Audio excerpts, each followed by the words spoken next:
In this video, we'll be going over 10 of the best burn cards. And of course, burn in Yu-Gi-Oh terms means cards that allow you to modify your opponent's life points outside of damaging them with an attack. And at number 10, we have Lyrilusc Independent Nightingale. This is a fusion monster which has the effect that allows it to inflict burn damage to your opponent equal to this card's level times 500. And since it starts off at level 1, it would only deal 500 damage to your opponent with its baseline effect. However, this card does have an effect to increase its level by the number of Xyz materials attached to the materials used for its fusion summon, assuming they were Lyrilusc monsters. It also gains attack equal to its level times 500, and is just passively immune to all other card effects. Now, the reason this card makes this list is because it's currently responsible for 2 cards being banned, mainly because its effect is incredibly good if copied by another card which has a much higher level baseline, like the Tyrant Neptune or Supreme King Dragon Starving Venom. Both of these cards are high-level monsters who can copy the effects of monsters in the graveyard in some way, and if they copy the effect of Lyrilusc Independent Nightingale, can inflict over 4,000 points of damage per application of their effect, while also gaining a huge attack boost and being immune to card effects. Lyrilusc Independent Nightingale kind of set a precedent that cards which can copy the effects of other monsters from the graveyard are probably a little bit too strong, because you have to then future-proof them against a whole bunch of other releases that might be broken with them, which means they might not release any new cards which can copy effects from the graveyard because of Lyrilusc Independent Nightingale. And at number 9, we have Secret Barrel. When it comes to the amount of burn cards whose sole job is just to deal effect damage to your opponent, Secret Barrel is able to inflict the most amount of burn damage without significant setup, as what it does is it simply allows you to deal 200 damage to your opponent for each card they control and in their hand. So if your opponent has 3 monsters on the field, 2 Spell or Trap cards set, and 5 cards in their hand, that's 2,000 points of damage from 1 card, which is incredibly good. There are other cards which have the potential to deal even more damage with more setup, like Just Desserts or Ceasefire, although since Secret Barrel also counts the hand in addition to cards on the field, it inflicts the most amount of damage on average, without having to rely on cards like Ojama Trio to give your opponent more monsters. And at number 8, we have Life Equalizer. This is a card which has the effect that when the difference between both players' life points is 8,000 or more, then both players' life points become 3,000. So if you intentionally modify your life points in order to hit this difference, by lowering your life points to 1,000 and then increasing your opponent's life points by 1,000, with something like Upstart Goblin, then you can easily attain a 1,000 life point difference, which then basically means this one card will deal 6,000 points of damage from the starting life point value of 8,000 in that case. It's one of the single biggest life point modifiers you can use that only requires 1 card and not a whole lot of other field setup, other than manipulating yours and your opponent's life points, which is much easier than getting a whole bunch of cards in the field or in the graveyard. However, since this card can only set your opponent's life points to 3,000, you can't actually use it to finish off your opponent, and it's best used first before you use any other kind of burn cards. So you really have to build a deck around this card, although there's lots of strategies that can take advantage of its effect, which is why the card is currently banned in the OCG. And at number 7, we have Blaze Phoenix, the Burning Bombardment Bird. This is a fusion monster that has the effect where you can inflict 300 points of damage to your opponent for every card on the field. But this card cannot attack this turn, and it can only be used once per turn during your main phase.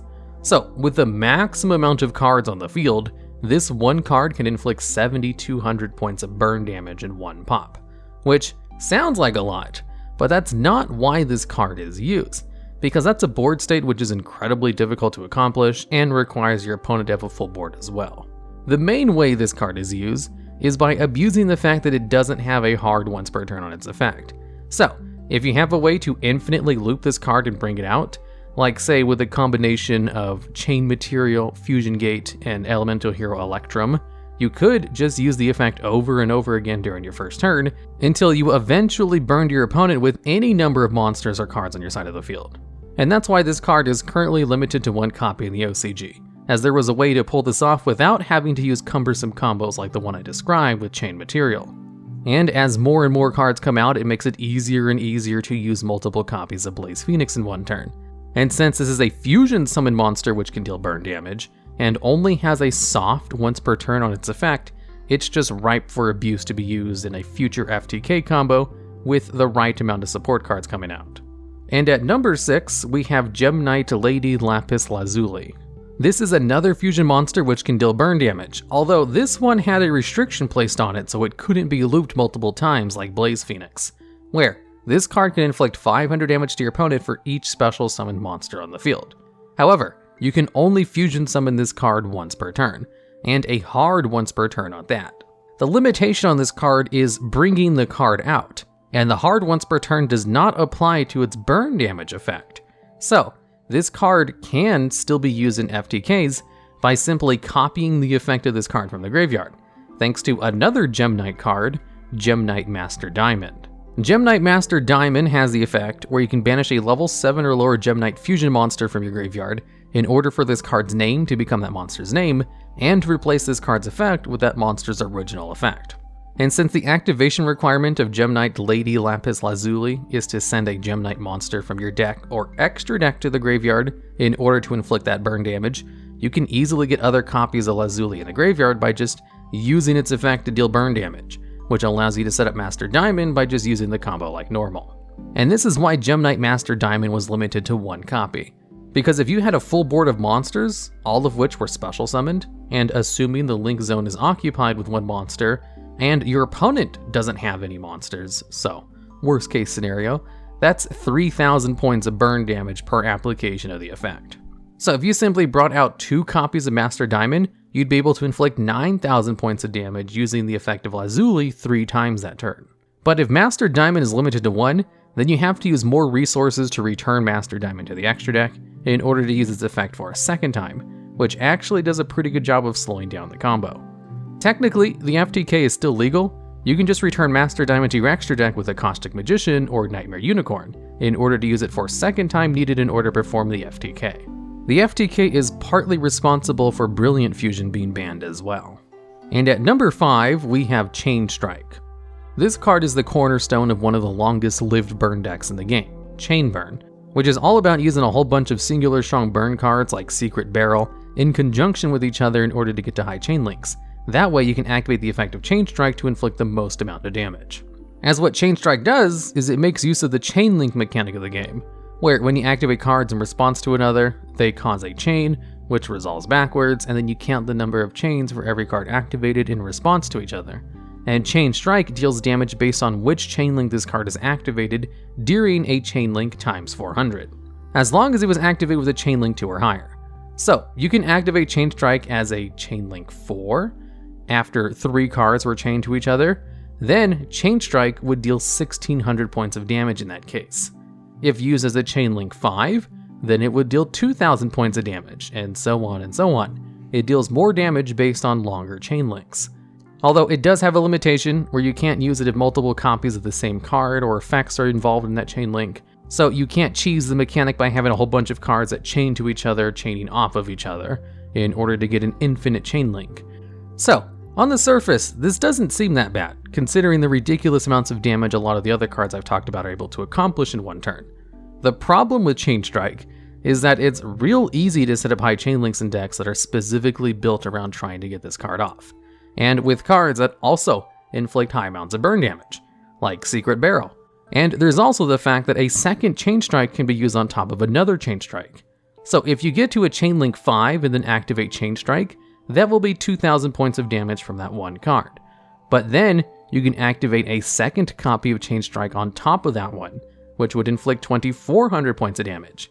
So that's 4,400 points of damage with only 2 cards from your hand, at the end of a long chain of a whole bunch of other cards which are also doing good effect damage.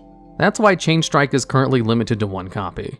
There are so many different ways to play chain burn decks and get up to high chain links in order to easily allow you to get up a whole bunch of burn damage. And people are constantly finding new ways to get Chain Strike to work even with only 1 copy. And at number 4, we have Mass Driver. This is a continuous spell card that simply has the effect where you can tribute a monster in order to inflict 400 points of damage to your opponent. So it has a slightly weaker Cannon Soldier effect, which basically allows you to do the same thing except for 500 points of damage. Although what makes Mass Driver better than the monster card is that in combos that allow you to loop an infinite amount of times for tribute fodder, It's 10 times easier to just activate a spell card from your hand than it is to try to get Cannon Soldier on the field. Mass Driver was used to incredible success with a Frog deck that made use of Subsitoad and Ronin Toadin in order to summon a monster 20 times so that it could be tributed with Mass Driver 20 times for 8,000 points of damage, all on your first turn and very consistently. Even after Subsitoad was banned, they eventually banned Mass Driver as well because it was just ripe for future abuse, which was proved absolutely true as Cannon Soldier and Toon Cannon Soldier have been used in FTKs over the years, and are even banned in the OCG for the potential to cause problems. Although Mass Driver is only good if you have a way to get 20 cards on your side of the field in one turn. If you can't do that, then it's not very good. And surprisingly, there have been a lot of decks over the years that have been able to accomplish this feat, which is why the card kind of stays banned to this day. And at number 3, we have Phoenixian Cluster Amaryllis. This is a plant monster which cannot be special summoned except by its own effect or by the effect of Phoenixian Seed, and has the effect that, if this card is destroyed and sent to the graveyard, you get to inflict 800 points of damage to your opponent. And it also has the effect that during the end phase, you can banish one plant-type monster from your graveyard in order to special summon this card from your graveyard. Now, none of its effects are once per turn, and it used to be bounced by the fact that its revival effect only happened during the end phase, so there was no real way to take advantage of it or use it multiple times. That was until Link monsters came out, and we received a card called Topologic Bomber Dragon. Topologic Bomber Dragon has the effect that if a monster is special summoned to a zone that a Link monster points to, then you get to destroy all monsters in the main monster zone, and this effect is not once per turn. So if you simply get 10 plant-type monsters in the graveyard, as well as Phoenixian Cluster Amaryllis, and have Topologic Bomber Dragon on the field, then during the end phase, you can easily activate the effect of Amaryllis 10 times in order to inflict 8,000 points of damage to your opponent for an FTK. And since this is incredibly easy to pull off because of the plethora of plant support that special summons other plants, in addition to cards like Aroma Seraphi Jasmine, setting this card up was very consistent. So, the card received a ban after the plant FTK showed up in a couple events in the OCG. And then the card was banned in the TCG before they even released Aroma Seraphi Jasmine, or Bomber Dragon.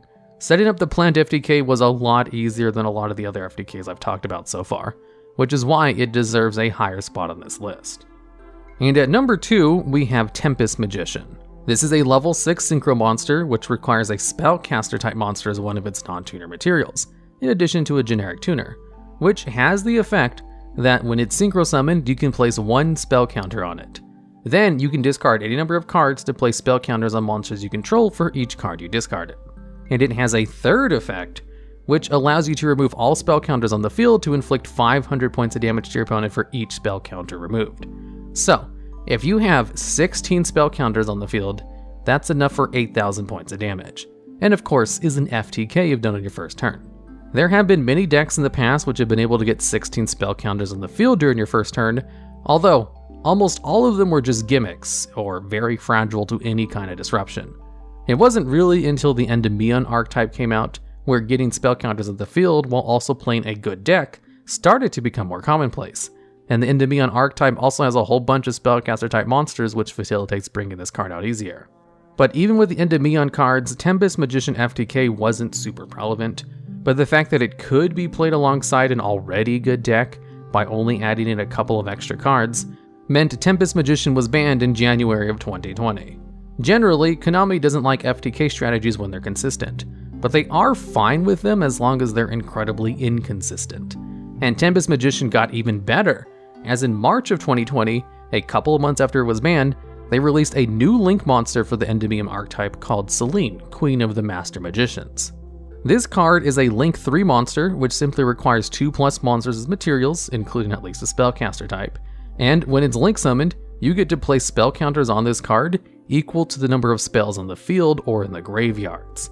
And with Selene, if you simply had 15 spell cards in your graveyard, that's enough for you to FTK with Tempest Magician coming out, since it places one spell counter on itself when it's summoned, giving you the 16 needed to perform the FTK. Although Tempest Magician was banned before they added Selene to the game in the TCG, but Tempest Magician is currently unlimited in the OCG, where they also have Selene legal at the same time, and Tempest Magician FTK decks absolutely see competitive play over there, as they simply play a Danger or a Hedgehog loop deck in order to get 15 spell cards in the graveyard before bringing out Tempest Magician and Selene to perform the FTK. The OCG has all kinds of weird things. They don't have Chain Strike Limited at all, and they have Supreme King Dragon Starving Venom Unlimited as well alongside Lyrilusc Independent Nightingale. They both have stricter and looser restriction on some burn cards, but since they have Tempest Magician Unlimited, we can know for a fact that it performs very well alongside Selene, Queen of the Master Magicians, which is probably why they banned it right before the card was released in the TCG. And at number 1, we have Magical Explosion. This is a trap card which can only be activated when you have no cards in your hand, and simply inflicts 200 damage to your opponent for each spell card in your graveyard. This card is currently limited to 1 copy in the TCG and is straight up banned in the OCG. And the reason for this is because it's one of the most versatile burn cards in the game. The way to win with Magical Explosion is basically to just get a whole bunch of spell cards in your graveyard, just like the win condition with Tempest Magician. Although unlike Tempest Magician, you don't need to summon a specific extra deck monster to the field in order to perform the burn, so you're free to play more spell and trap cards in order to get more cards in the graveyard easier. And if you have 3 copies of Magical Explosion and 14 spell cards in your graveyard, that's enough to burn your opponent for over 8,000 points of damage during their turn as soon as they draw a card. So it's not technically an FTK, but lowering your opponent's life points to 0 as soon as their turn starts is usually counted amongst FTK strategies. Although even if you only have 1 copy of Magical Explosion, if you simply get 15 spell cards in your graveyard and have a copy of Life Equalizer, then you can just activate Life Equalizer before Magical Explosion, setting your opponent's life points to 3,000, then with 15 spell cards in your graveyard, that's 3,000 points of damage. So you can burn your opponent from full to 0 with 2 cards, assuming you manipulate your life points to the correct value and have at least 15 spell cards in your graveyard, which is actually a lot easier to set up than all the other FTKs I've talked about so far, outside of maybe some of the Mass Driver shenanigans.